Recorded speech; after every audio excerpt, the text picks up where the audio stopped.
started. It's kind of funny where, as you get better and better at the technology with Zoom and webinars, we're connected to like Facebook right now. We're connected to Instagram Live. We've got all kinds of things going on right now. So if any of you are joining us on Instagram or Facebook, jump over, register, and you'll get the link pretty quickly to jump in and be able to see the presentation. But you can absolutely just follow along. It's kind of funny. Behind me is a green screen. So the people on Instagram are only going to be able to see this like really wrinkled green screen behind you guys, behind me. You all get to see this pretty slick background, but I apologize for anybody that's following us today on Instagram. But anyways, thank you all for joining. I don't know if any of you can hear this, but it's pretty nasally, I guess is the word. Got picked up a little cold from the kiddos, and I'm going to power through it. I've been Brittany and I, my assistant, we're talking. I've been sucking down this I don't know, non-drowsy stuff. So I hope I don't fall asleep on you all today. But big picture, today's topic is something that I get all the time. It's a very hot topic. And usually I have a lot of speakers join me. But today I just wanted to kind of take a run at this from my perspective, all me. So sorry, it's all me tonight. If you don't like me, then you can take off. But at the end of the day, I think this is something that's really interesting because I get a lot of, I'm not sure if I should start or buy. And I would like to walk through kind of the processes, walk through the mindset of buyers and sellers, or buyers and potential startups, because there's pros and cons to both. And I used to do a lot of presentations at school, the dental schools, and I would get a raise of hands and I'd say, hey, how many of you want to do a startup? And then how many of you want to do an acquisition? And I'd say, out of 10, 9 would say acquisition, and excuse me, 1 would be a startup. And, the reality is half that room would probably do a startup, or maybe 40% of that room will actually do a startup. And there's a lot of reasons for that. And we could kind of get into that right now, but big picture, there's not a lot of inventory for practices. And when there isn't a lot of inventory for practices, a couple things happen. Number one, the price of the practices go up because there's a lot of demand to buy that practice. So the prices go up. And then also the buyers end up settling a little bit. They buy a practice that maybe they wouldn't necessarily buy. And so they're forced to kind of go startup route. And so I don't think startup's a bad route. I've been doing startups for a long time, 10 years, and it's a good way to go, but it's not for everyone. I will tell you that it's not for everyone. So I'm going to move on here. Let me just start getting right into this here. Excuse me for the cough. So a little bit about Next Level Consultants. Try not to bore you here. We are a nationwide firm. We have about 38 active clients in 10 states. We love what we do. I would consider us a comprehensive consulting firm. We help clients get into ownership. We help clients thrive in ownership. And then we even help clients exit ownership. And so, it all starts with either buying or starting, which is what we're focusing on tonight. But we also have programs for hygiene. If you just wanted to hire us to boost your hygiene program, we're launching a front office academy, which we feel like there's a huge need out there to train front office people the correct way. And then we'll even help clients get into phase out of ownership, what we call is exit planning. And so, but tonight it's all about startups or buying. I'm Mike Dinsio. Most of you guys know me, but I'm the founder of Next Level. But what makes us different, in my opinion, is the team that I have behind me. So my background is in banking. Originally, I'm a businessman. I love business. I especially love the business of dentistry. I can tell you that the business of dentistry has a whole wide array of different business models, and I've seen them all as a banker. I've seen the the spa. I've seen the low income Medicaid office, and I've seen everything in between. And I will say that I've seen successful here, I've seen successful here, and I've seen unsuccessful in here, both fronts. And so I guess I just wanted to say that, I've seen it all, and I love the business of dentistry, but I never worked in a dental office. And so I found that I need that clinical person to help me with the operations and clinical side of things. So I partnered with a lovely woman named Paula Quinn. She's a hygienist. She owns her own practice, which is super cool. She has that ownership experience. She knows everything inside and out, from clinical to operations to transformation vocabulary with your patients to treatment planning. She's even doing a lot of front office stuff. But we found that, again, Paula and I didn't bridge that gap at the front. And so we brought on 2 front office coaches, one on the West Coast and one on the East Coast, Sandra and Jan. And those 2 gals will run our front office academy. They will be teaching people how to run a front office. And so that's my team behind me. I like to say we're comprehensive, because you get me as the business person, the marketing guy, but then you get these other coaches that have lived your world in dentistry for eons, years, 30, 40 plus years. So I'm blessed to have a great team behind me. Again, a little bit about me, founder of Next Level Consultants. I'm also a co-host of Startup Uncensored podcast. If you don't follow us and follow along, if you're interested in startup, you have to plug into that. I will tell you that we're giving so much free information away. We're interviewing some of the top professionals in the industry, and we're having a lot of fun. And the idea of the Startup Uncensored podcast is it's uncensored. We really talk about stuff that the industry doesn't really talk about. So I would highly suggest you jump onto that. But, I've assisted 400 practices, either acquisition or startup, over the last 10 years.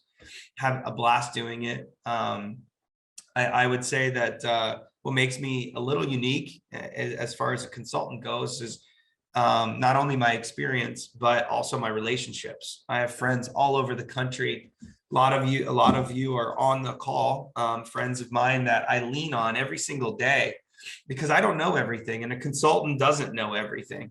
We know a lot, we've seen a lot, we've experienced a lot, but I rely on my people in the industry, and that's not an expense to my clients, because I get to call my friends and say, hey, how do you feel about this? Or what do you think about this? And that's probably my biggest advantage, or one of my clients' value adds. I'm proud to say that of my startup, since we're focusing on that tonight, on average, I save about $62,158. I know that's very specific, but we track that every single startup.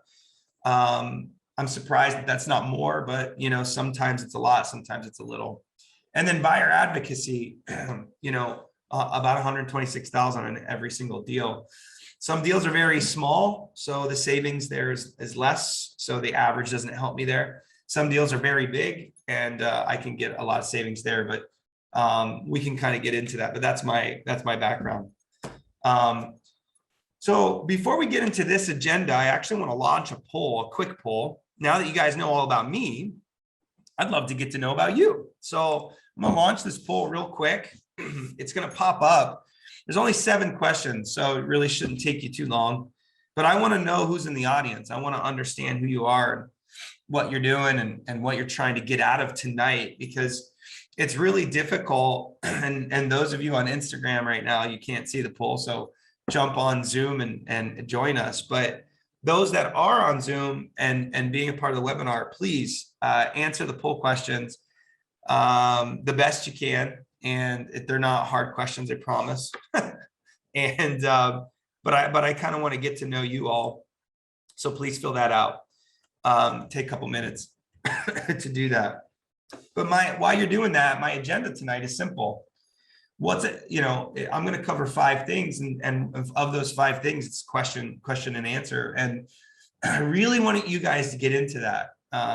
Since it's just me tonight, and I don't have an MC, please be patient. I'm not going to jump back and forth and answer questions. Those of you on Instagram, you guys can ask your questions right there, but please be patient, because I can't read the questions. Down at the bottom, if you drag your mouse down, you can see Q&A. That's where you're going to ask your questions, Q&A. If you throw them in the chat box, I'll try to see that too. But at the end of the night, we can get into some Q&A. So please hold all your questions till the end, or go ahead and ask your questions, and then I'll get to them at the end of the night. Okay, so agenda for tonight: what it's going to take to be an owner. I think that's really important for this conversation. What options do you have? So of course, we're going to go over two of the biggest, which is startup or acquisition. But there's different types of acquisitions that I wanted to talk about. So what are your options, pros and cons of each, and then the initial steps for each option if you wanted to go one way or the other. So we'll get into each one of these tonight. Okay, I don't know if you guys can see the poll results. I think as soon as I end it, please get your answers in quick, please, because I'm going to end it here in 5, 4, 3, 2, 1. All right, ending it now. Here's the results. Everybody that took the test is from Pacific Northwest. Yay, Pacific Northwest. We work with clients all over the country, so I wanted to gauge that. Who are you in the audience? There's a lot of GPs and there's one ortho. So it's good to know, because as I'm talking tonight, I'm not going to talk about the kiddos. I'm not going to talk about endo and perio.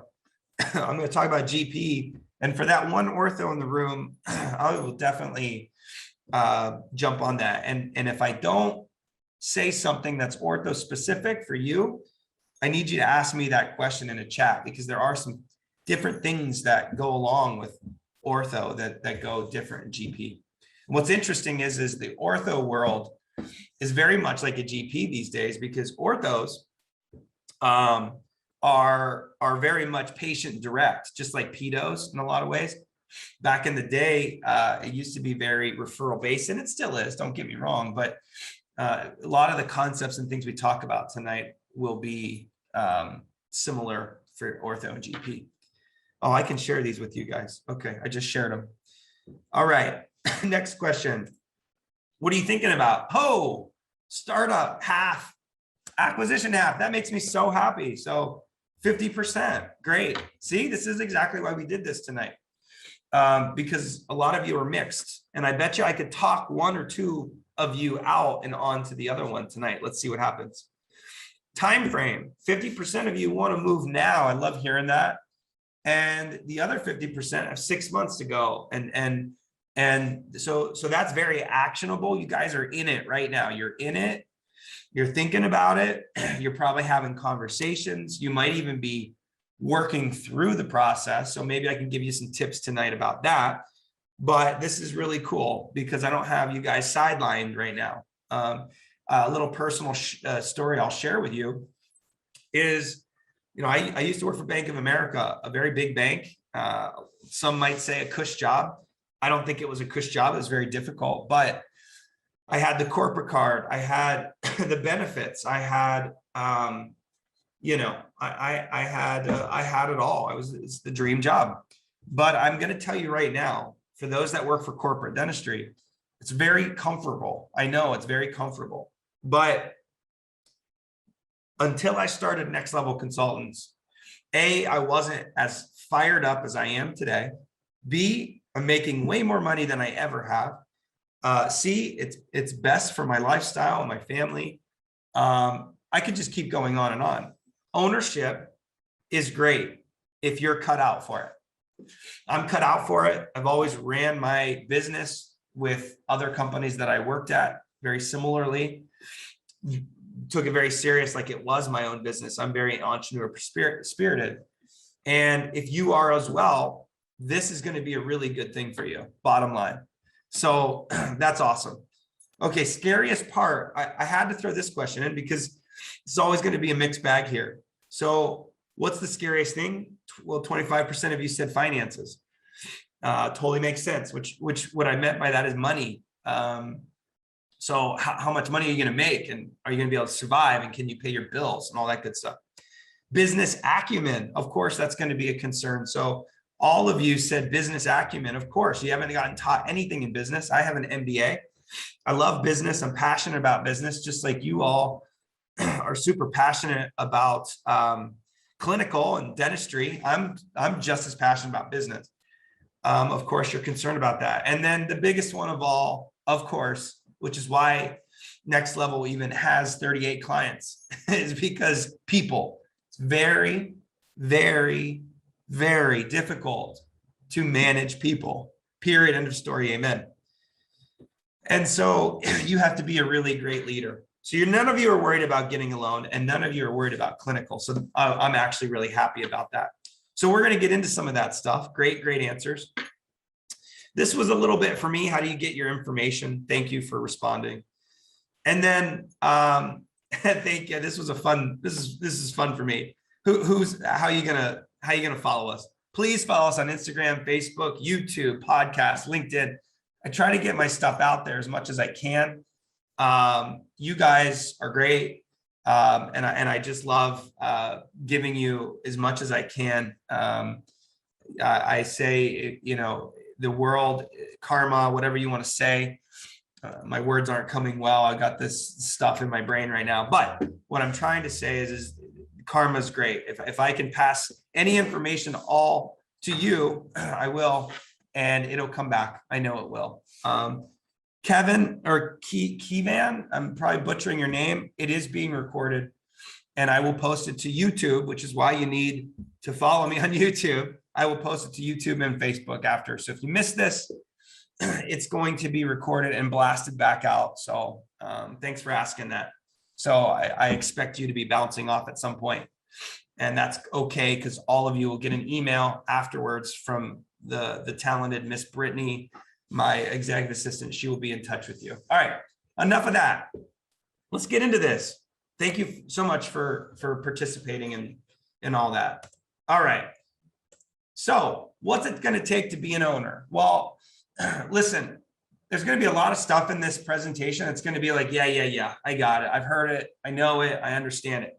No, you don't actually. I just gave you a story about Bank of America to Next Level. And there was actually some companies in between all of that. But I'll spare you the details. I guess what I'm getting at here is it's hard. It's hard being a business owner, period. End of story. Amen. And if you're not ready for it, just wait. I've helped a lot of startups. A lot of people buy practices that were not ready.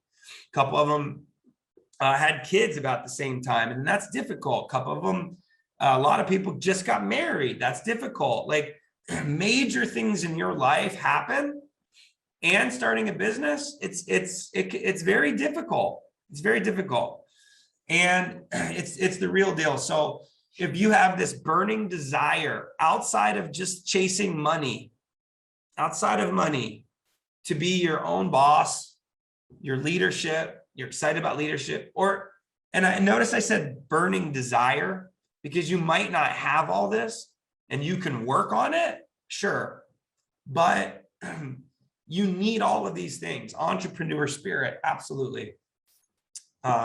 Leadership qualities. Of course, you have to be clinically competent, especially when you're buying a practice. You got to have some cash in the bank these days. It's a little harder to get loans. You got to have vision. If you don't know where you're going, you're not going to accomplish it. And you're going to be very persuaded by your team, with acquisitions, by all the professionals that are going to help you do a startup. You'll be persuaded. You have to be so clear about what you're trying to accomplish, and you don't need to recreate the wheel. It's not what I'm asking you to do. It's just, you have to be clear about the business that you're trying to make, in the area that you're trying to make it in, and the people that you want to serve and the team that you want to lead, you got to be clear about this. Because if you're not, your patients are confused. Your team's going to be confused. You're going to be confused. Your project team is going to be super confused. You got to be super clear. And that's the first step. You'll notice when we get to that, that'll be your first step. But grit, absolutely grit. You have to have grit. You're going to get punched in the face 100 times every single day. There's going to be tears, hopefully no blood, but you got to get grit. You got to get gritty. You do. Willingness to hard work. Dude, it's not easy. It's not easier to own your own business. It's not. You got to work harder than you worked at your corporate dentistry job. I work way harder today, 10 times harder today than I did at Bank of America or any of these other jobs that I have, because it's mine and I care about it, and it's my brand and it's my passion and my clients need me more than ever. You will have to work harder. So don't think it's going to be easier. You have to have a desire to be a businesswoman or a businessman. If you don't want to be a business person, don't get into business. I'm dead serious. You can't allocate that to somebody. Okay? Sure, you can maybe not be good at some of these things. I get that. And you might need a consultant or a really good CPA or a friend to help coach you. Sure. Because it's just not a strength. But you got to have the desire. You got to have the desire to pull up your profit and loss every month and see how you did. That's part of being a business person. And then the last thing is you have to get comfortable with being uncomfortable. Because being an owner, you're going to be so uncomfortable. You have no idea today how easy you have it. You're probably really frustrated with where you work, whatever it is. It's so much harder, and you're going to get so much more uncomfortable working for yourself. Your team's going to come at you. You're going to get uncomfortable. You're going to have to do marketing. That's probably not a strength of yours. You're going to have to be a financial person. That's not a strength of yours. It's going to be very uncomfortable. What's comfortable, what I found in helping hundreds and hundreds of dentists get into ownership, is you guys are really comfortable in about this space, right? Mouth. This is what you're comfortable with, right? Some of you might be the 1% and love business and all that good stuff. Sure. My green screen's going crazy behind me. And those folks will be great at jumping right in and taking over the business. But those that aren't, you just gotta get comfortable with being uncomfortable. All right. I can't overemphasize this slide. If that's all you get tonight, good. I would like to talk you out of getting into ownership if you're not serious about it. That's what I would like for you. But what I'm telling you is it's the best decision I've ever made. I'm sure you have friends that it's the best decision that they've ever made. And that's all true. But I could probably tell you a few dentists that it was the worst decision they ever made. And they're not going to talk to you about that because they're embarrassed to tell you about that. But they'll tell me because I'm a consultant and that's my job. Or they'll talk to me when I was a banker and they were struggling to make their bills and they hate being an owner. So if I scare you a little bit tonight, good. That's what I want. But if you want it and you might not have all the skills, I got you. We'll figure this out. That's what I can help you with. Okay. All right. What are your options? What we were doing tonight. So startup. What is a startup? You guys know what a startup, sometimes it's called de novo. The process is going to be about 12 months. Okay. Obviously no patient base. You're going to have to write a business plan. You're going to have to get financing. You're going to have to understand your demographics and why you want to go in some places other than other places. You're going to have to negotiate a lease with a professional's help, of course, but brand new lease. Hire a construction team. Pick out beautiful, brand new equipment. will never break down on you. Well, not never, but won't break down for a while. A lot of you guys said you're scared about managing a team. You got to hire that team. And you got to know who to hire and not hire. That's what you got to do with a startup. You're going to open the doors. You're going to market your practice like crazy. This is the hardest thing about startups. Marketing your practice. We'll get into that tonight. Then you're going to have to continue to associate. That's a shocker to most of you, but it's best practices. Continue to associate so that you make some money, pay your bills. But that's what you're going to have to do. And then I project you to make about $100,000 after the loan. And that's assuming that you continue your associate position. I'm sure you guys have some questions about that, and I hope you do. We'll get to that tonight. Startup, no patience, your vision, your entrepreneurial spirit, your grit, your marketing ability, your communication is all really, really, really important on a startup. I would say that some of you out there have strengths that fit the startup, and some of you have the strengths that will fit an acquisition. I would say that's the folks that have a strength for a startup will also have a strength for acquisition. But some of you that have the strengths for acquisition don't have the strength for startup. And that's very, very, very true. Some of you that fit an acquisition should never do an acquisition or startup. But those that have the entrepreneur spirit and vision of a startup, they oftentimes can make an acquisition absolutely work and work really, really well. So I would not say they're interchangeable. All right, moving on. Buying an acquisition, buying a practice. Sorry, buying a practice, acquisition. 6 months average, in my opinion. Okay, so I'm going to actually break acquisition up into two things, two routes. Okay, so this is considered a normal acquisition where there's a patient base of at least 700 patients. What's that process going to look like? Well, you're going to find a practice. We're going to get into that. Excuse me, guys. These dang kids got me sick. Find a practice, negotiate the price, very difficult against those practice brokers out there, sometimes CPAs, if they're unrepresented by practice brokers. Review the charts, analyze the business. Some of you guys said you were scared about the business. You better know how to analyze that business if you're buying a practice. It's not just how much money am I going to make? Great, let's go. No, you gotta figure out where the opportunity is in that practice. Because if you don't know, you're just going to walk in one day and it's going to punch you right in the face, and you might be focused on the wrong thing. And we're going to talk about some of this tonight as the downsides of an acquisition that doesn't get talked about enough in the industry. So anyways, analyze the business, evaluate the equipment.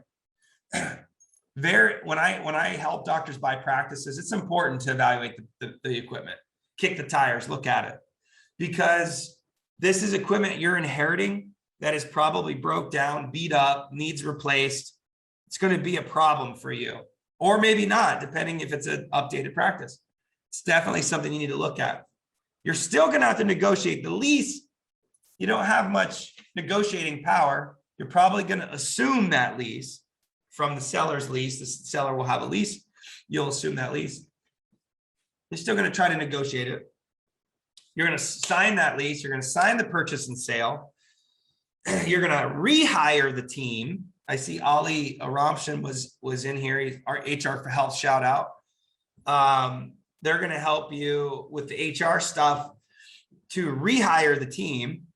Technically, the seller is firing them day one and you're hiring them day one. You better have that dialed in. So you have to rehire the team. You're still going to market the practice, but it's not going to be as important because you have 700 patients to grow from or more. And yes, projected to make 130 grand after the loan. And how I got to that number is $800 per patient, 700, $800 per patient times 35%, which is ish profitability. Okay. So did you notice, if those of you in the crowd, did you notice the startup? It's about 100 and buying a practice is in the 130 or more, but it starts at 130.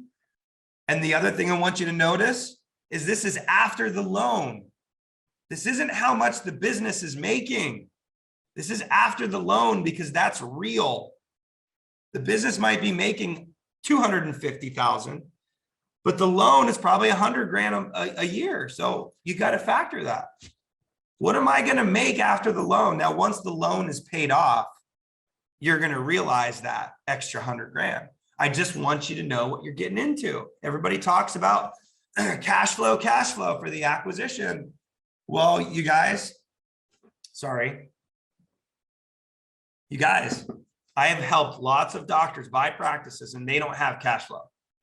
They have every intention sometimes to hire next level to help them for 12 months to grow their practice and become really efficient. Sometimes we're the first ones to get cut, and that's okay. I'm not mad about it, but they don't have the cash flow. I don't blame them. I would too, right? So don't think you're going to be swimming in cash just because you buy practice. All right. The other option is what I call a jump start. Jump start, also acquisition 6 months. Okay, so I don't know if any of you have watched the movie Money Pit. Money Pit. It's one of my favorites. If those on Instagram can't see my PowerPoint, but I've got a big picture of Tom Hanks just screaming at the floor. He looks trashed. It's just a bad scene. Money Pit. That's what I would call a jump start. I'm sorry. There's probably a lot of different opinions about this, but the patient base is less than 700. The process is exactly the same, but you're going to make less than 130 grand. Period. End of story. Amen. Okay. So we're going to get into this because I always get the client that wants to buy the practice that is dirt cheap because they're afraid of the loan. And it's not about the loan. It's about the cash flow. Not about the loan. It's about the cash flow. Because if you get $1 million loan, it's probably a pretty nice practice that's throwing off $400,000, $500,000 of cash every year. Who cares about the loan? You're paying the loan off, no problem. But if you buy this fixer-upper, you're not going to have any cash flow. We'll get into it. I'm going to get fired up. All right, moving on. Okay, let's get into it. Pros and cons of all three options. Okay, pros and cons. Startup. Some of these things are very obvious, but we're going to touch into some of this. Pros and cons of a startup. Good demographics. I can't overemphasize how important demographics are. If you're trying to do a startup in Bellevue, Washington, since all of you are in the Pacific Northwest, okay? Why? Why are you trying to go to Bellevue? I know you want to live in Bellevue. I know all the cool bars and restaurants and beautiful houses are in Bellevue. I know. But every other dentist knows that too. And you're going to compete. Can compete. So you get to pick the demographics for startups. So why not pick demographics where a market is underserved? They can afford the dentistry that your vision is, and it might be Medicaid, it might be spa, I don't know. But your business plan and your vision match the demographics. You get to pick it. You don't get to pick that with an acquisition, really. Okay, location and space. It's a huge pro. Again, demographics are good. You get to pick the location. Are you in First and Main? Or are you buried in a medical dental facility? Fine, but you get to pick. And there's pros and cons of First and Main and buried in a medical building. Both work. Both businesses work. Different business plan, different vision, different marketing strategy for startups. but you get to pick. You get to pick. Okay. Financing. The financing is a huge pro for a startup. You literally get a loan that graduates you into it. So remember I said $100,000 after the loan? This is why, because the banks who I work for, and there's all others that are great. This is not a Bank of America ad, but there's a few, boy, I might lose my voice tonight. There's a few dentists or banks that have figured out that if you get a loan and start somebody off, they're going to ramp up. And the first year, you're actually going to make money because your loan is going to be so small. You don't get that with an acquisition. An acquisition, we'll get into this. Day one, you got the big boy payment and you better produce. You better produce. Totally different stressors. Totally different stressors. Startup stress is, oh my God, where are the patients going to come from? Acquisition, I have patience and I better not lose any. Totally different stress because the loan is totally different. So that's a pro. That's a pro. All right. Equipment. Of course, equipment. That's obvious. I mean, we'll get into it with the pros and cons of an acquisition. A marketing budget. Okay, this is one of my favorites. Okay, for a startup, Ali, I know you're not from the Northwest. You came in late. You didn't take my poll. Ali Aramshin from HR for Health. So if you came in late and you didn't take my poll, yeah, I don't know if you're not, but this is the Northwest and they answered the poll. Okay, so marketing. So when you're a startup, you get this really beautiful prepackaged, if you manage your bills right, and the project, which is a big thing that I do with the acquisitions. You manage your bills right, you're going to have a big chunk of marketing to spend to ramp your practice up. You don't get that really with an acquisition. You get the marketing budget that you inherited from the other seller. So if you have ideas of bringing in new patients when you buy a practice, it's difficult sometimes. Remember, I told you you're 130 or less for your income. So what are you going to do? A $30,000 marketing campaign and only make 100 grand as an acquisition, right? Think about it. Think about it. But with an acquisition, all right, I'll get to that. All right. Pros. For last pro, pick your team. You get to pick your team. And that's a pro because in acquisition, you don't get to pick your team. Okay. All great things. And we can talk about all of this stuff tonight. I see one question in there.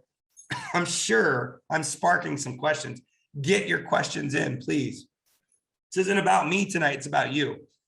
I've been doing a lot of these. Tap into it. Tap into it. I don't know everything, but if I know something, I will share it tonight. Cons. Well, obviously cash flow. I don't need to spend some time on that. Unpredictability. Of course, it's unpredictable. It's a startup. You might not get more than 10 new patients your first month, and then you might get 40, and then you're back down to 20. It's unpredictable. It's a different type of stress. But it's also going to be unpredictable with an acquisition in different ways. But with a startup, that's unpredictable. The cash flow is anyways. The business is. The team. Okay, cons, juggling 2 jobs. Who wants to do that? I don't want to juggle 2 jobs. That sucks. But you have to. It's a pitfall. If you think you're going to quit your associate position and then jump over to your startup and live off of your startup, you're not making 100 grand. It's as simple as that. Maybe you do if you crush it. You know, I've got some stats on my startups, but the average startup, no. Cons, you have to train your team. And some of you might think that's a pro, sure. But a lot of you have never had experience in training a team, setting expectations. And in this market, where we don't have as many hygienists to pick from, as many dental assistants that are qualified to pick from, front office people, I told you we're getting ready to launch that front office academy, which I'm so jacked about. I'm telling you, as a practice consultant, I walk in and I'm like, what is the front office doing? Oh, that's what they learned. They've been doing this for 30 years. Well, who trained them 30 years ago? Well, Nancy Joe did. Okay, who trained Nancy Joe? Well, Greta did. We're talking about 60 years worth of dentistry. They're still doing it in 2021. You're going to have to know the difference, set expectations, not tell them, but coach them that there's a new way to do it. There's a new way, there's new technology. You know, the dental insurance companies are changing. The patients are hearing things. Patients are educated these days. Anyways, you have to train the team, bottom line. No systems. You have no systems. All the systems have to be in your head. The systems don't just come out of nowhere. You have to set the systems up. Good or bad thing, depends. We help our clients after 3 months of open to help set those systems up. But if you don't have us, you better be able to do that. And don't rely on Nancy, Joe, and Greta to set up your systems, because they set up systems in a practice trained 30, 40 years ago. Think about that. You're inheriting somebody else's nightmare. And I hate to be a jerk like that, but you literally are inheriting other people's messes. If they're a rock star employee, then why aren't they still working at the other office? So you're going to have to train them. You're going to have a clear vision of what you want. Okay. Just in general, you're going to have to make more decisions. Just more decisions for a startup. That excites me. That's the kind of guy I am. If I want to fail, I want to figure it out and then fix that and then fail again and fix that. That's a startup. Okay. Get your question. Oh, I see another question. I'm not going to read it though, but I see another one. I'm going to hold you all accountable tonight. There's 14 of you. I better see at least 7 questions. It's 50% of you asking one question. I want to see 7 there. Beat it, you guys, beat it. 7 questions. There's 2. You need 5 more, for goodness sakes. Okay, acquisitions. Acquisitions. Okay. Oh man, I'm losing it. You know, I was going to cancel tonight. I was this close, but we had a lot of RSVPs and I'm sucking down this stuff. Oh my gosh. All right. Acquisitions, pro and con. For those of you on Instagram, get over on Zoom and watch it. Pro, obviously predictable cash flow in theory. If you've done everything right and you analyze the business and you're looking at the production reports and you're seeing the clinical philosophy and you're asking all the questions, there's probably not going to be a problem with clinical dropping. You probably should be able to maintain maybe a 10% dip, fine. If you're really good, growth, 10%, but it's more predictable cash flow. And a lot of you would rather take a predictable 130 grand instead of a maybe 100 grand for startup. And I get it. You can't see it yet.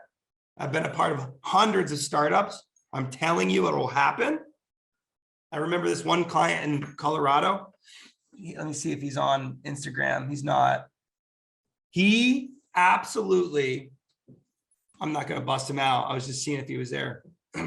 Absolutely was freaking out that he was doing a startup. He tried to buy a practice. He's a pediatric dentist. There's no pediatric dentist practices to purchase, by the way. They're really hard to find. So he had to do a startup, and he was so bitter about doing a startup, just so bitter. Like, why should I have to do this? He's been in the business for 15 plus years. He had a late start, and he was just so mad that he had to do a startup. And I'm like, dude, it's going to come. You've got so much good things to give your patients. He started up, and he was so mad for the first 6 months of the startup, even though he was doing really well. He absolutely crushed it. I bet you ask him today, he would have done a startup all day long. Maybe not. But you don't know what you don't know. So anyways, predictable cash flow. Okay, less training. We talked about that. Systems established, good or bad, I don't know, but at least they're established, right? At least they're established. You can tweak them, but that's difficult. We'll get to that on the cons, but at least they're established. You don't have to know everything. Less decisions to make in general. Easier growth. I say easier growth, not in terms of marketing, fresh marketing, but in terms of internal marketing and patient experience. And you have a patient base to work with. You could, yes, I'm going to use the word, you're going to sell more dentistry to them. You have an opportunity to see patients and sell treatment. And yes, you have to sell people on their ignorance. They've got a rotten tooth. You have to sell them. You have to be good at selling them so that they take care of themselves. That's literally it. I'm thinking about my dad. I literally have to sell him to take care of him. And I love him with everything I have. Of course, I use every skill set in sales to get him to take care of himself. But that's what you're all doing. And you have the opportunity to do that with a good acquisition, not a jump start, a practice with 700 or more patients. All right, con of buying a practice. Your clinical philosophy might not be as good. You might think it's good. You might think it's fine, but that is a serious risk. Let me repeat that. For those of you going through an acquisition, do not kid yourself. That is a serious risk. And I got to be honest, with the experience that I have, usually my buyer is more conservative than my sellers. I'm going to repeat that. Think about that. Actually, I'm not going to repeat it. I want you to think about that. My buyers are more conservative than my sellers. And why? Because they're afraid that if they talk about a crown, then the patient that they just bought is not going to trust them. Now, I'm going to tell you right now, if you told my dad that he didn't have a rotten tooth and it turned into a crown or bone graft and implant, I would be pissed at you for not telling him. You're the dentist. It's your job to tell him. So I could go off on a rampage there, but I'm not going to. But I'm going to say, with everything that I know about transitions, I can tell you exactly where this practice is not performing, the threats, the red flags. Without even meeting the team, I can tell who's doing their job and not doing their job. I can tell you profitability, where you could save money or make more money. I could do all that with the business. Margaret could too. She's on the phone. Margaret could too. At Burkhart, shout out to Burkhart and their consulting group. Margaret heads that up. It's an awesome resource. It's free, by the way. Awesome. I know that the other dealers do too. But I guess what I'm trying to say is your professionals can tell you about the business, but what we can't tell you, you guys, what we can't tell you is if you can handle this clinically, if that matches. And I'm stressing on this so much because of the transitions that we've been a part of before and after. It was literally exactly what we said it was. The production went down because our clients are they're just nervous to win over the patient. So you be you, you do what you're going to do. If the patient gets upset, see you later. But you got to be you. You can't hold back. That's the biggest threat with an acquisition. Okay. A huge con. Team resistance to change.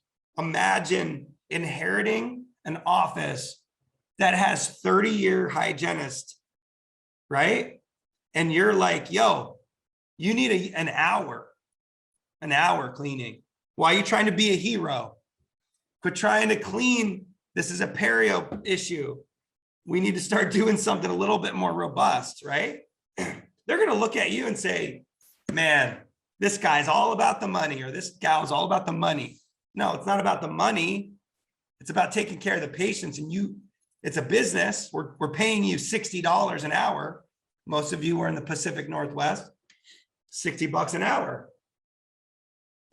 So it's a business, and it's got to be an hour, and there's verbal skills that you need to be able to help your team with. Same with the front office. Front office, this is the way we build this. Our financial policy is we bill for patients at the time of service. Well, what are you talking about? What service in America do you get and then they bill you later for it? You go get your nails done. Do they bill you later for that? You go get an x-ray at urgent care because your kiddo broke their arm. They're going to probably bill you for it for sure, but it's a bad example. The point is they're going to get some money out of you. And so you got to sometimes change these very pillar things in a practice. And that's very, very difficult. So those two are the biggest cons. Inheriting a bad lease. Oh man, I could talk about that all day, but ultimately you're not going to get the opportunity to renegotiate a lease like you could for a startup. And so that's just how it is. And I could talk about that and answer questions. I only see 3 questions. I need 4 more, guys. Come on. Old equipment, demographics, location. So that's self-explanatory. The demographics, you get to pick, like, oh, I want to be in Bothell. Okay, cool. But there's parts of Bothell that are very competitive. Maybe you could find an outskirts Bellevue practice that was underserved, probably not, but maybe you could, but you don't get to pick. So growth is a little bit difficult of new patient growth because you don't get to choose the demographics. Now, if you could find a practice in an area that has amazing demographics, you could literally knock that out of the park. Just literally knock it out. Old equipment, you're inheriting really old equipment, guys. That is just how it is. Okay? That is just how it is. You're getting what you're getting. And if the other dentist was using that, you can too. I know that you all have been trained on really nice ADEC equipment at school. You're just not going to get that with an acquisition. You're not. And you can survive it. But every dollar that you invest into new equipment and stuff is dollars out of your back pocket.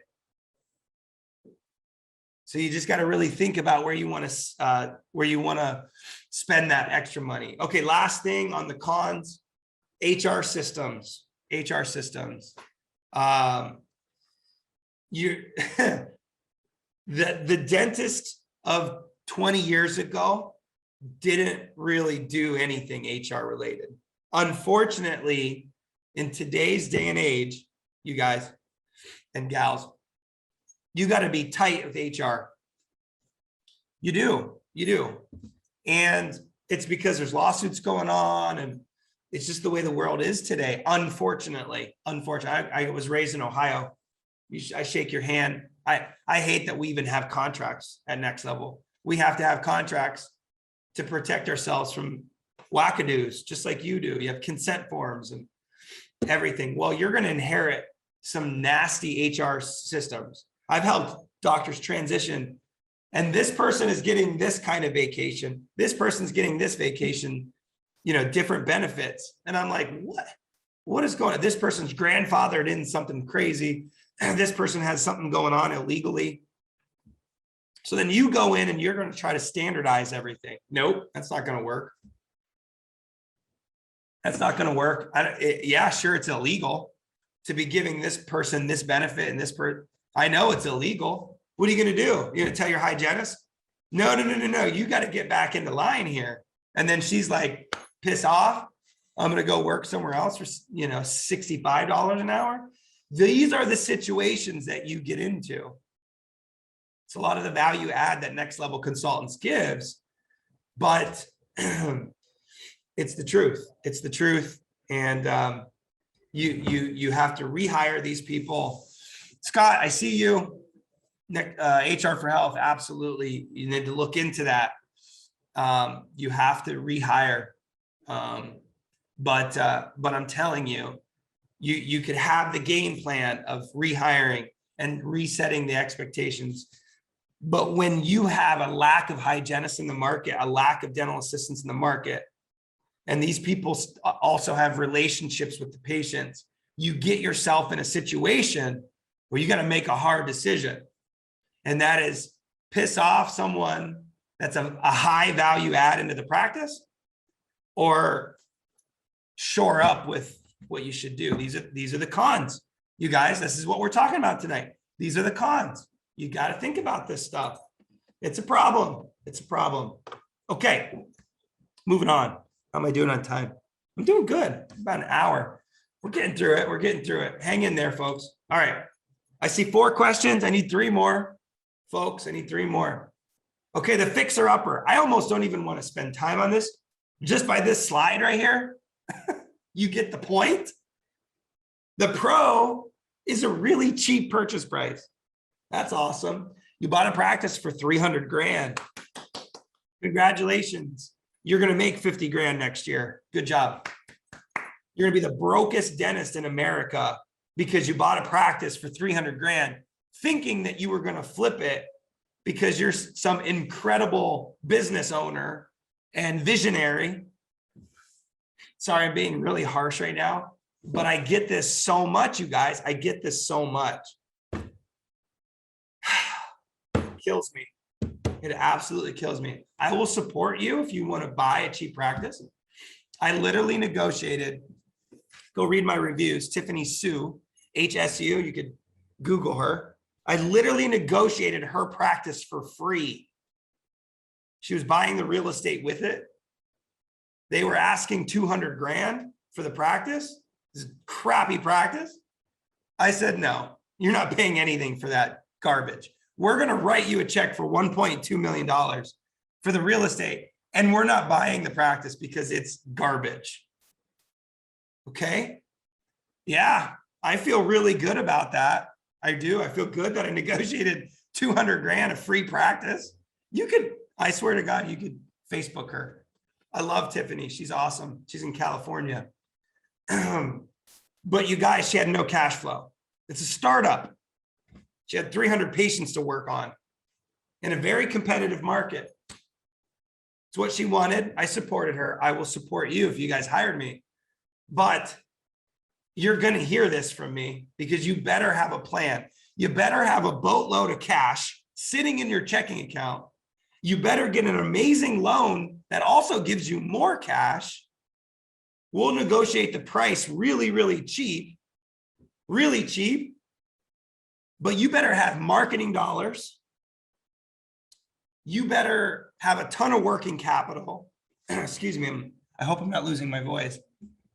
You better continue to work at your associate position. It's like a hybrid. And there's a way to do it. I'm being really harsh on this. There's a way to do it, and I could walk you through it. But this is not my favorite option. And too many of you want this option because it's a cheap price. That's not the answer. That's not the answer. I see some questions coming in. I love it. I'll get to it. So, great. Okay, you get it. You get it. All right. This is kind of fun. So now, stop sharing. So now we're going to do another poll if I can figure it out. Vote. This is some interaction. See who's sleeping on me. What are Mike's favorite options?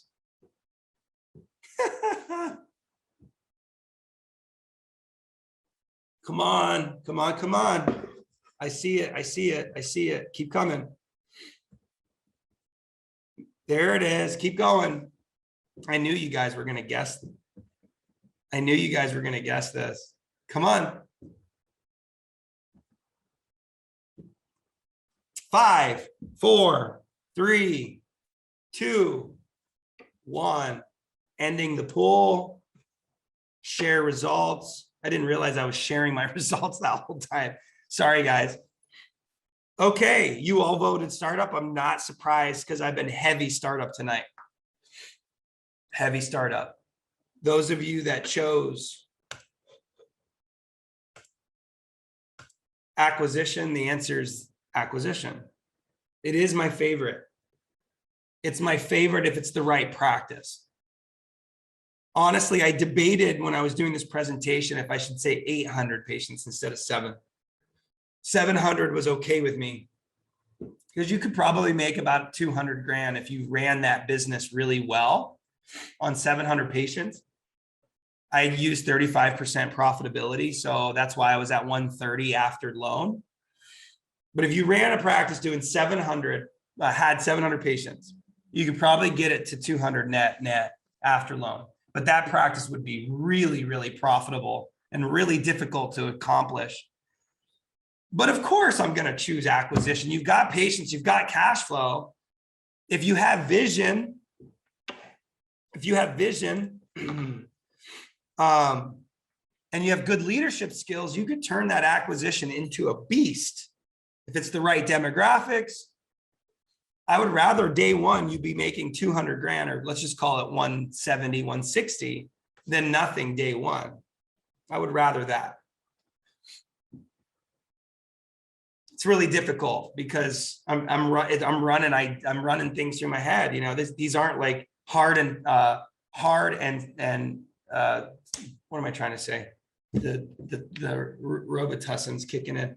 The hard and fast roll. There's some times that I absolutely would choose startup.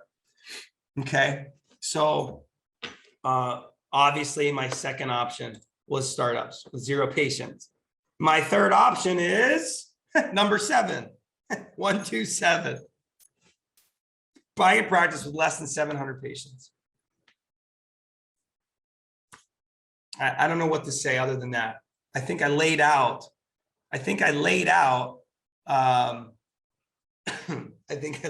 why. It's just difficult. Think about it. You're inheriting someone's nightmare practice. It never grew. It's in a bad location, probably has a bad lease.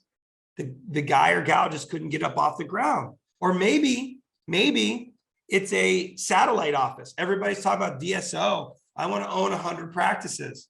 Yeah, that sounds great. I'd love to do that too if it wasn't hard. If managing people wasn't involved, I would want to do that too. Running 2 offices is about as hard as it gets. Oh my gosh, you guys, my green screen literally almost fell on me. You guys couldn't see that. That's hilarious. All right.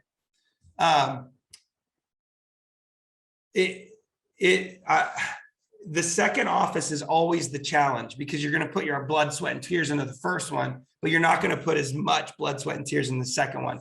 So there's so many practices for purchase right now that are really crappy, not throwing off a lot of cash flow, 700 or less patients. You don't get to choose your demographics, your financing, hire your team, have a huge marketing budget, have a boatload of cash and working capital. You don't get any of that. So is it possible? Of course. It's like buying a startup with none of the benefits that I told you, and you having to make that work. So I think I pounded that one hard there. So I'm sorry. All right, moving on. Okay. First steps. So since I voted, or you all voted startup, I love that I tricked you tonight. That was the goal. Since acquisition is my favorite, if it's the right thing, and there's not a lot of practices that I love, so we might be doing startup with you. But for those that have practices that are looking the right way, and it's a good practice, these are the first 4 steps.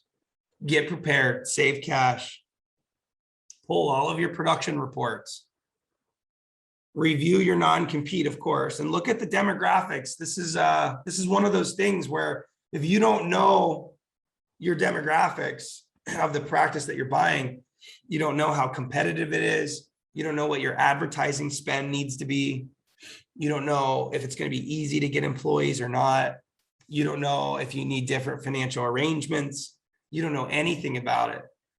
And I bet you that the seller doesn't either, but you got to look at demographics. It's a huge, huge thing. It's worth it. It's worth it. It's worth it. Get pre-qualified. So you're never going to get approved. I want everybody to hear this. If you approach a bank and you don't have a practice in contract, they could never give you an approval, because there's two sides to that coin. There's the practice that makes money, and then there's you, and you've got to fit into that. Okay, that equation. If the practice is making a lot of money, but you're spending too much of your money, that's not going to work. If the practice isn't making any money and you have a lot of money, that might work. If the practice is making a lot of money and you're not a spender, that's definitely going to work. But there's two variables. So you got to go get pre-qualified, and they're going to tell you what this variable is, and that's you. But if they're a good banker, they'll tell you, you could buy a practice.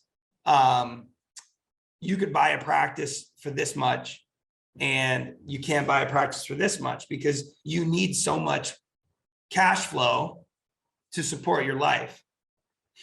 So think about that. Okay, prepared, pre-qualified, find opportunities. How do you find practices? Obviously, practice brokers. That's the number one. The second one is network with centers of influence. I know about practices to purchase. People like me, CPAs, attorneys. A lot of you on my friends in the industry are on. You got the Henry Shines and the Pattersons and the Burkharts. They know about practices. Bankers know about practices. Network with the influencers in your market. Okay. And then the last one is mailings. I do mailings all the time. There's a process to it. It costs a little bit of money, but you could probably find a practice to purchase if you did some mailings. And of course, you target areas based on demographics. Ding, ding, ding, ding, ding. Okay. Once you find that practice, you evaluate the cash flow. You look at the business at a high level. You submit a letter of intent. That's what we do. If you were wondering how does Mike do this? I'm an evaluation agent. I value practices. I look at the practices for opportunities. I'll look at industry averages and see if the perio is good, or it's an aggressive crown versus filling ratio. I'll look at the financials. I'll look at new patients. I'll look at all kinds of stuff before you submit that LOI. You should do that. If you're not going to hire someone like me, you should do that. You should look at all that stuff. You got to look at it, and then you submit your LOI, letter of intent to purchase. I will write an LOI. If you don't have someone like me, you should get an attorney, and an attorney will help you. There's some amazing attorneys all around the country that will help you submit good LOIs. Practice brokers have LOIs. They get the job done. I'd prefer you use an LOI that favors you. There's some different opinions out there about that. Case by case, I could tell you that there's literally a philosophy on how you approach an LOI, and that's another topic for another night. First steps of a startup, obviously vision and business planning. I told you that. Now I'm gonna harp on this. We've got 6 questions, and I'm getting to the end, guys. One more question. Come on, one more question. Startup. So if you guys listen to my podcast at all, you'll know that I talk about vision all the time. And it's not one of those hocus pocus consultant things. You guys, if you don't know what kind of business you want to start from scratch, How is the real estate person supposed to find the right location? How is the contractor supposed to build you the right space? How's the marketing company supposed to market you? What kind of employees do you need? I could keep going on. If you just walk into a Henry Schein branch and say, I want to do a startup, show me how, you're doing it all wrong. You need to know what you want to do. And then you go into those Schein, Patterson, Burkhardt branches and you say, I want to do a startup and this is how I want to do it. And they might challenge you. I'm just saying, equipment dealers, contractors, architects, consultants, CPAs, attorneys, real estate people, all of your team might challenge you on some things and say, hey, you might want to consider this. That's a bad idea. I'm always telling clients like, hey, for a startup, you need to credential with everybody. I know you want to do fee for service right out of the gate. That is a pitfall. But I applaud them for knowing that that's what they want to do. Your team will keep you in balance, but they should never be telling you what to do. And we talk about that on the podcast all the time. Because if you don't take control of your vision and your business, then everybody else will take control of it for you. Period. End of story. Amen. Done. Okay. Next step, financing. That's a little different. With a startup, there's only you. There's not a practice. So the banker is going to look at you and say, okay, yeah, this person can afford a startup. This person can weather the storm. You know, their bills are good. They have cash, but you got to get financing. And then once you get financing, it dictates the budget. And then once you have the budget, it pretty much waterfalls from there with the whole team: construction, equipment, architecture, IT, marketing, real estate, just the real estate with the lease. Financing dictates all that. Okay, naturally you would go to a banker, or demographics next. So once you got a budget and you got a business plan, demographics, spend some money on a good demographic report. It's going to tell you income, competition. It's going to tell you marketing spend, ad dollars. It's going to tell you growth rates. It's going to tell you saturation rates. It's going to tell you age, all kinds of stuff. Okay. I love those demographic reports. They're not an end all say all. I'll say that if you get too in the weeds by the demographic reports, right? It'll be impossible to find a location exactly where the demographic company has you placed, but it at least gives you direction and focus. And then you can walk over to your real estate agent and say, hey, I want you to find a spot in this location and give me a fighting chance. So those are the first 4 steps. Woo, 7. You guys did it. I'm so happy. You guys did it. You did it. You did it. Okay. While I'm going through these questions, take a picture of the, follow me. I do this stuff all the time. I love what I do. We help a lot of clients. We're big givers. If you want to hire us, great. If you don't, great. We love what we do. We're going to be around forever. Follow us. Having fun with the podcast, Startup Uncensored. Obviously, it's about startups, but we're getting ready to launch Dental Acquisition Uncensored. That's going to be fun because it's going to be about acquisitions uncensored. That'll be fun.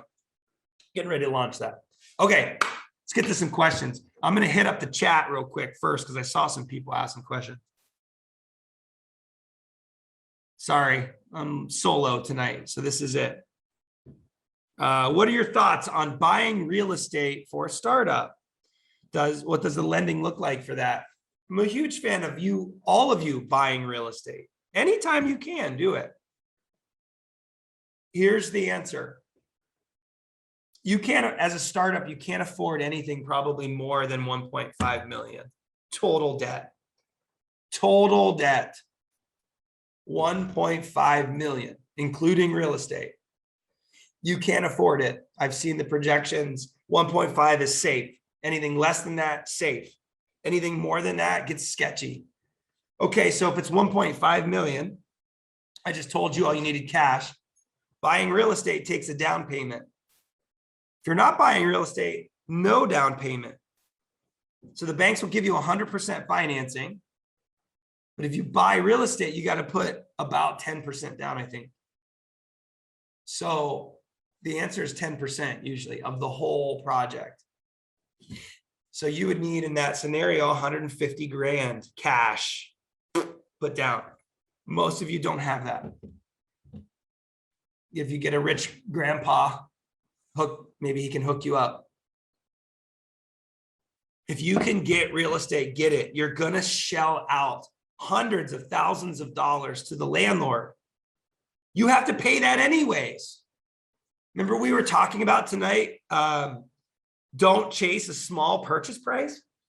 Don't get afraid of a big loan either. Well, it's same.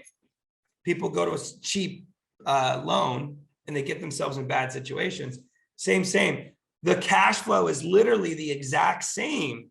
You'll make 100 grand your first year or more because you're paying yourself rent instead of the landlord.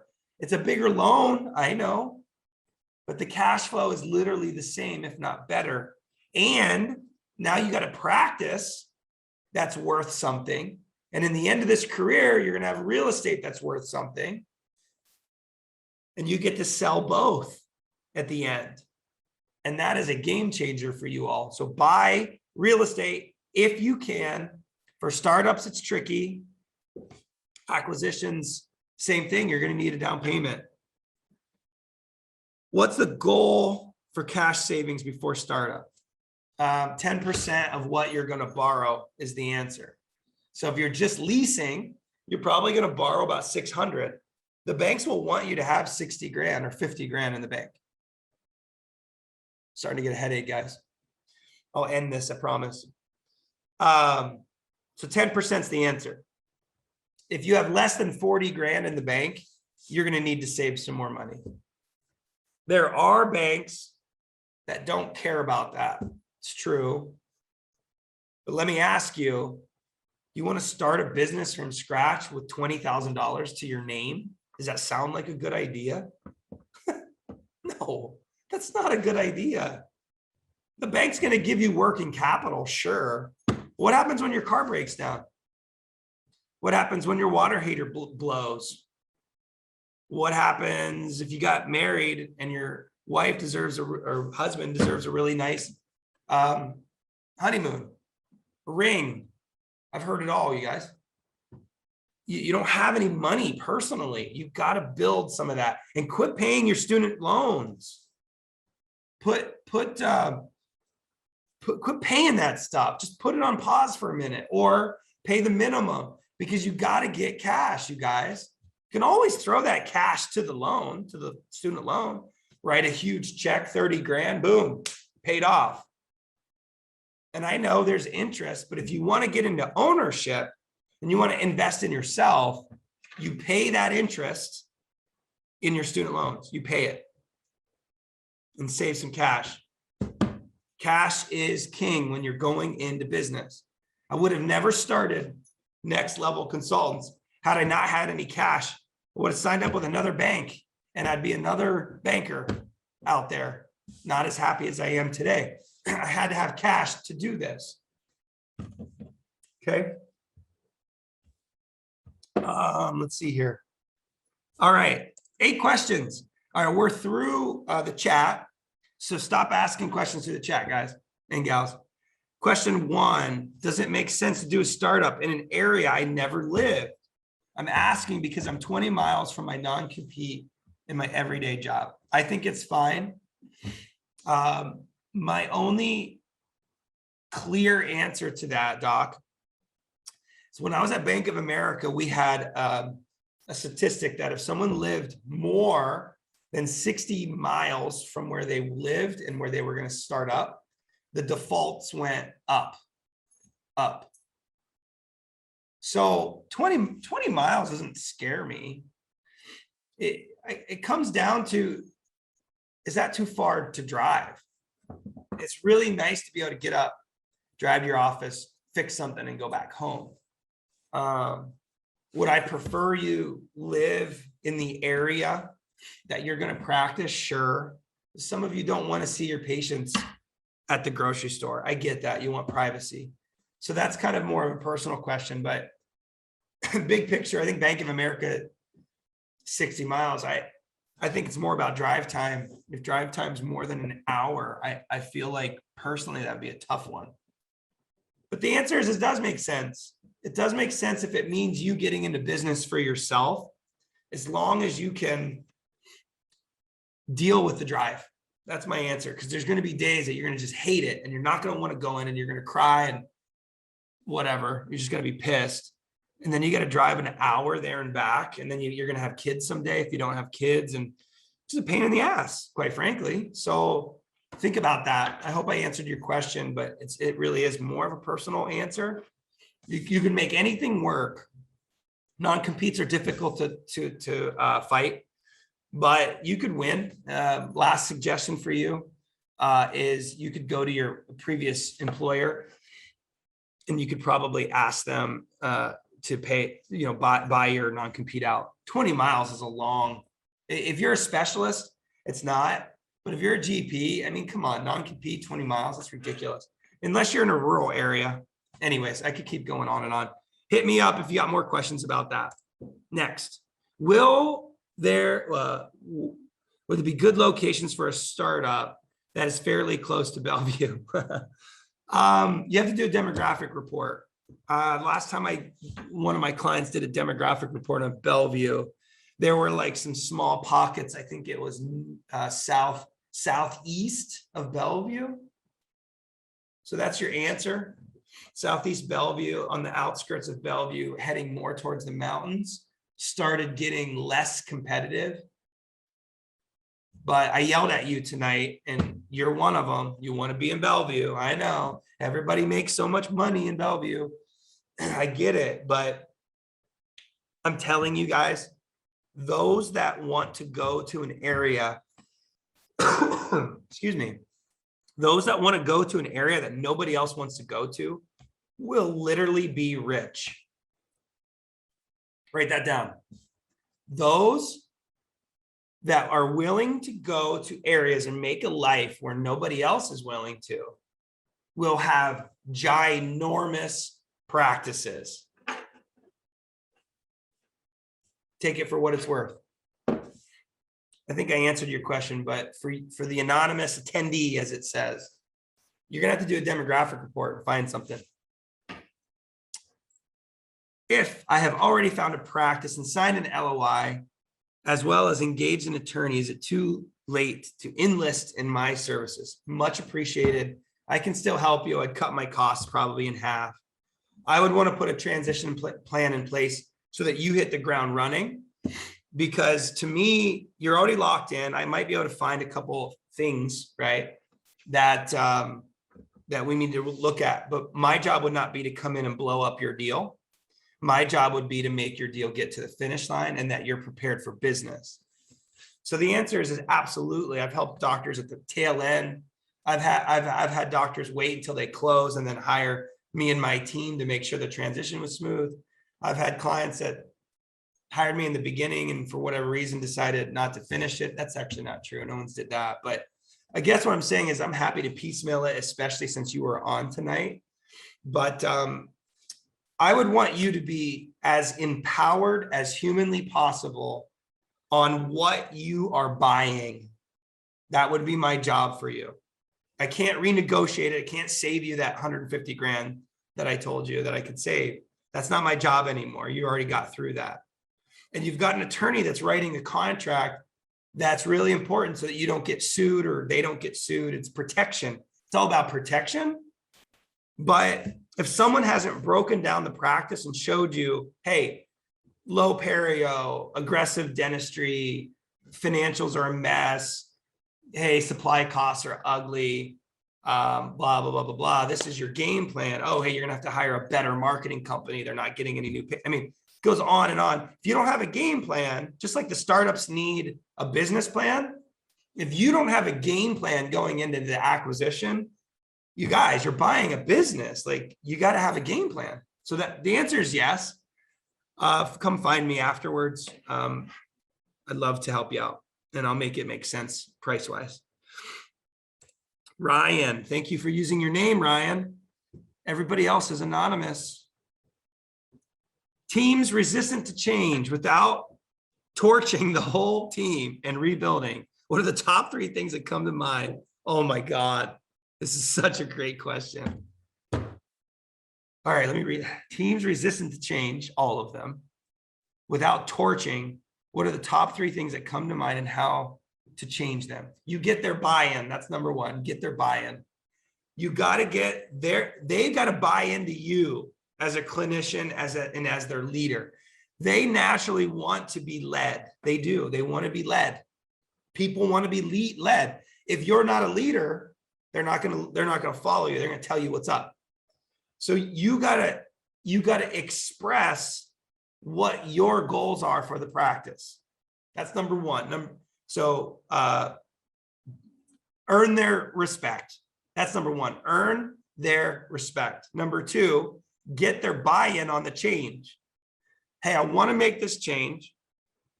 I know it's difficult. Here's the why. Here's how it's going to help. I promise I'm not going to throw a bunch of change at you, but this is one of those things that I have to have. Can you support me? I don't know if I'm giving you top 3, but these are all things coming to mind.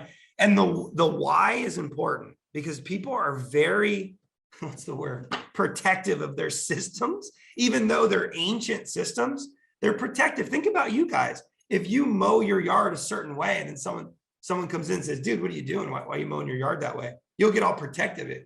Well, I make my lines like this, right? Or that's a terrible example, but you get what I'm saying. It's just natural for people to, get defensive about their systems, and especially older team members. They don't want to change because it's worked.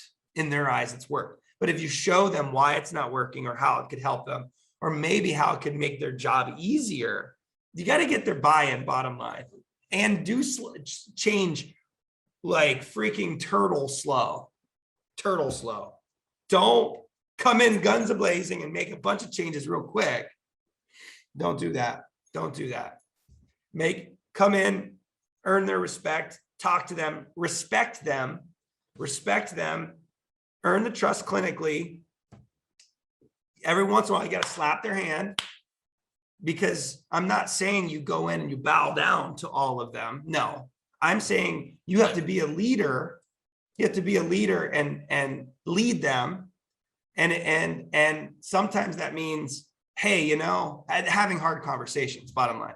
You got to have some hard conversations. That doesn't mean you're changing anything. It's just you're gaining their respect. And usually, Ryan, that's clinically.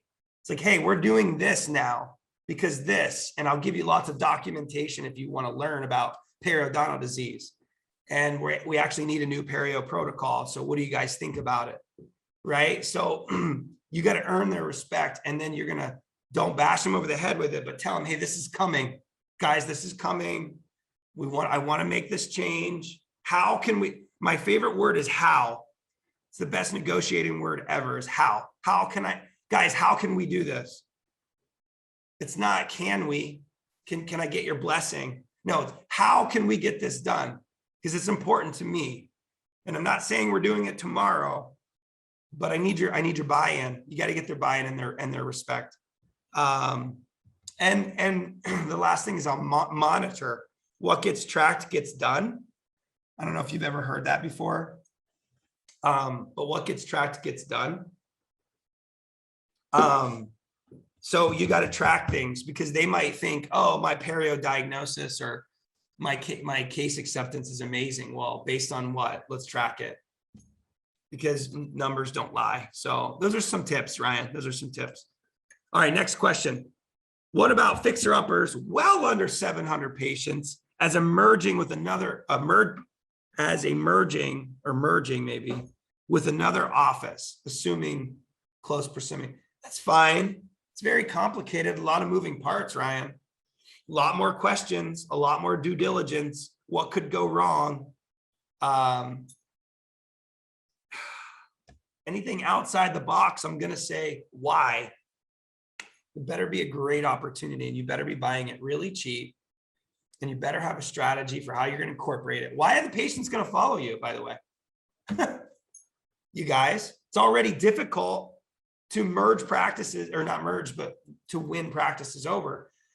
I told you all already that most of my clients are very conservative with clinical because they want to win the patients over, right? Well, now you're talking about moving patients. It's difficult. So that's a loaded question, Ryan, a fixer-upper, merging it with another office. If your office is really killing it, and you're merging them in, fine, but you better pay for those patients really cheap, and you better have a game plan. I like performance bases, Ryan, getting a performance base from the seller and paying them on a performance if those patients come over. I like that. Only pay for the folks that come over. There's your free tip of the night. Ryan, call me if you got more questions about that. All right, Brittany, who's my assistant. Everybody's Brittany tonight. And I know this isn't my assistant asking the question. Question about the lease. If I did a startup, did not work out after a couple of years, how can I get out of the lease? You can't. God, don't talk to me about like this. This is freaking me out. So call me. I want to know what's not working. I'll give you a free consult. I'll pull in my team members if it's front office related or clinical related or me business related. Don't talk to me like that. Like if it didn't work out, why didn't it work out? We can make it work. That probably freaks everybody out on the call, but there's got to be a reason why it's not working. I promise. So you can't get out of your lease. Usually it's ugly. It's super ugly. That's an attorney question, not a Mike Dinsio question. But in my experience, leases are very, very hard to get out of. It's the scariest document that you all should be signing is the lease. It's not the bank loan, not a consulting contract, not a real estate broker agreement. None of that is a big deal. The lease is a big deal. The minute you sign that lease, you're stuck and stuck in paying big dollars. So you got to negotiate a way to get out of that. But why is it not working? Let's talk about that, because guys, they don't fail very often. And maybe you have some maybe these are circumstances that are just unprecedented, like COVID, or, got sick, or husband died or wife died, or who knows. Those things absolutely happen. And if you needed to get out of it, there's ways to sell the practice. And I could talk to you about that. Talk to me offline. That's a one-off. That doesn't happen very often. Okay, 2 more questions, guys, and we're almost home. What is the best way to evaluate demographics and market saturation for a given area? So I will tell you right now that all demographic companies are not created equal. The good demographic companies will actually verify the offices in the area. So they'll literally call other offices and make sure that they're actual offices, and they'll actually not consider those offices real offices if they're just part-time or something like that, right? So demographic in general, you want the competition to me is really important. Like Bellevue, the guy or gal asked about Bellevue. So important that you don't go into a really highly competitive area. You guys, that's I guess that could have been my fourth option would be not the fixer-upper, but a startup in a very competitive area. Come on, guys. Now, maybe you're just like a silver tongue and really, really good leader, and people follow you naturally, and you can talk to patients into any treatment. Okay, that could happen. But But if you had that skill set, why not go a little outside of Bellevue where it's underserved and crush it right out of the gate? I just don't know why do that. So best way to evaluate it, number one, competition. Number two, I like to look at income. And number three, growth. Because if you're if you're not in a competitive area and it's going to grow, it's going to stay a non-competitive area. I'll say that again. If you're not in a competitive area, by definition, competitive, and the area is growing like crazy, the demand is going to be higher than the need for a long time. That's my favorite. That's my rationale. Competitive, growth, income.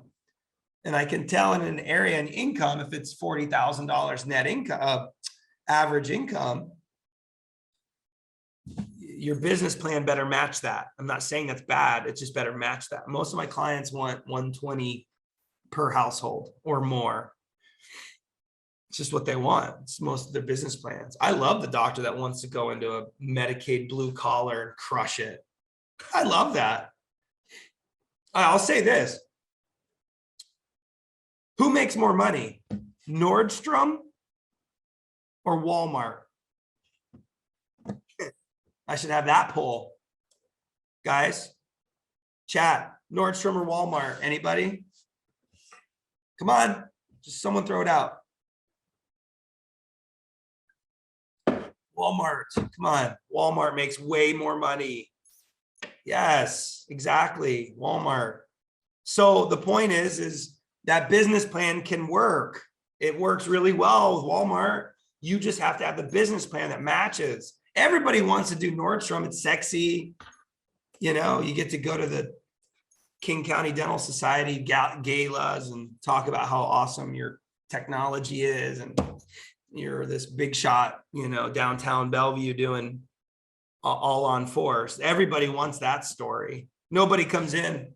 You know, I'm from outside Wenatchee and, you know, most of my people are cash and I've got membership plans and I'm taking a lot of Medicaid. They're probably making more money than most of the people in the room.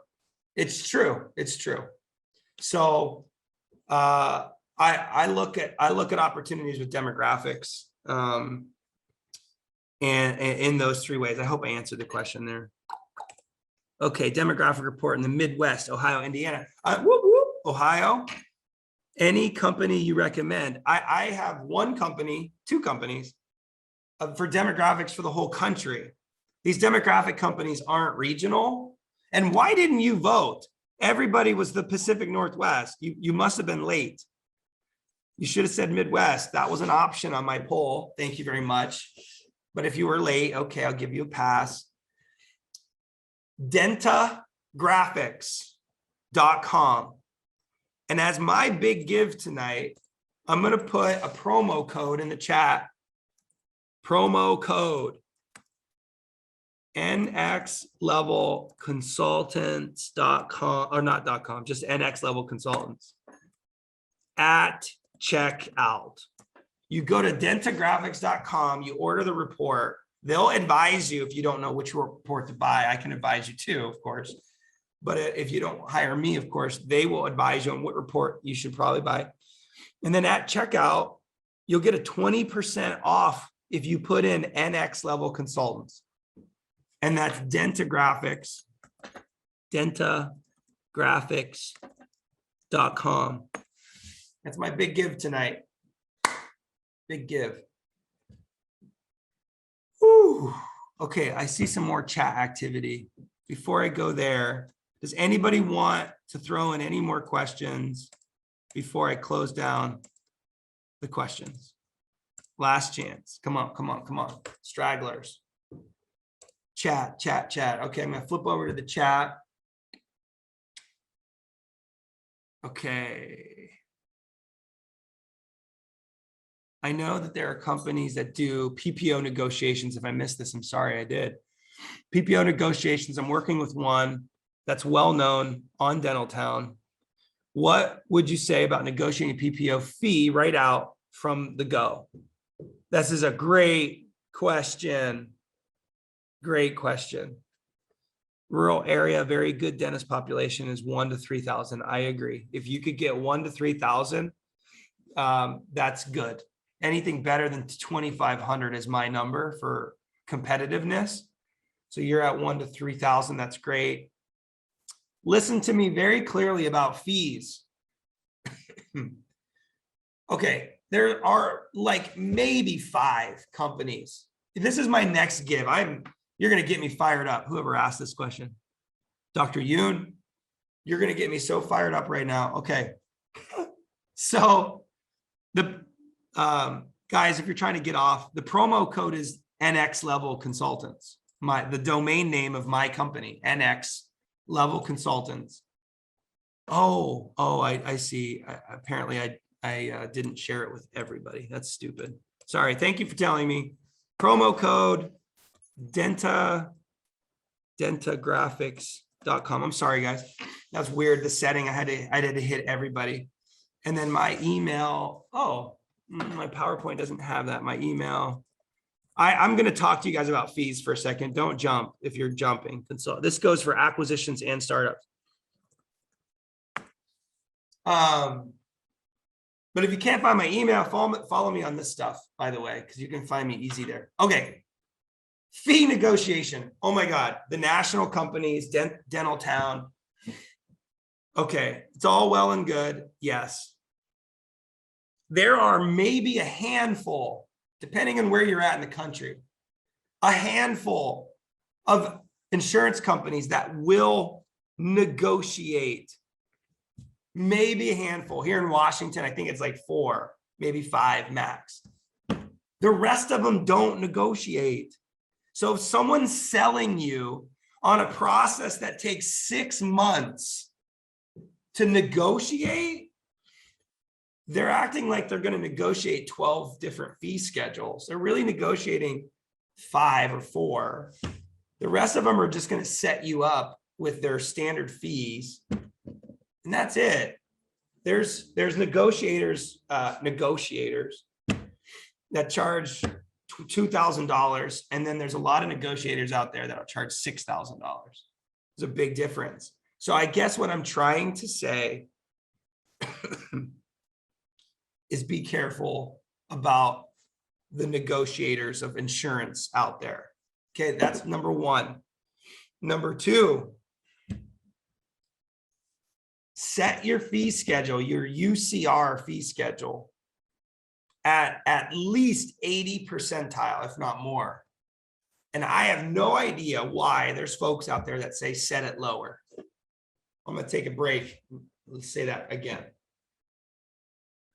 I have no idea why they all say set it to 40th percentile, 50th percentile. If you guys don't know what I'm talking about, I'm trying to wrap this up for you all.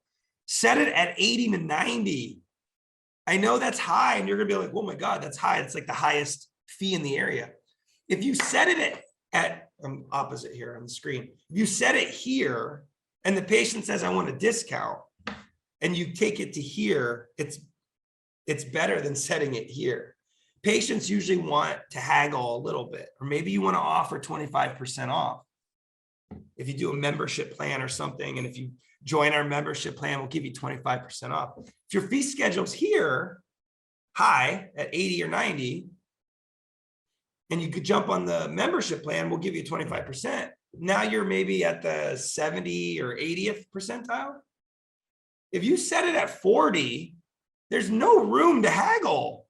Leave yourself some wiggle room. The people that say, okay, I'll pay you, and they won't haggle, boom. The people that haggle, you bring them down to maybe 80, the 80th percentile, 70th. Never set your UCRs, your standard fee schedule, less than 80, because you're leaving yourself no room. That's my advice to you. Take it or leave it.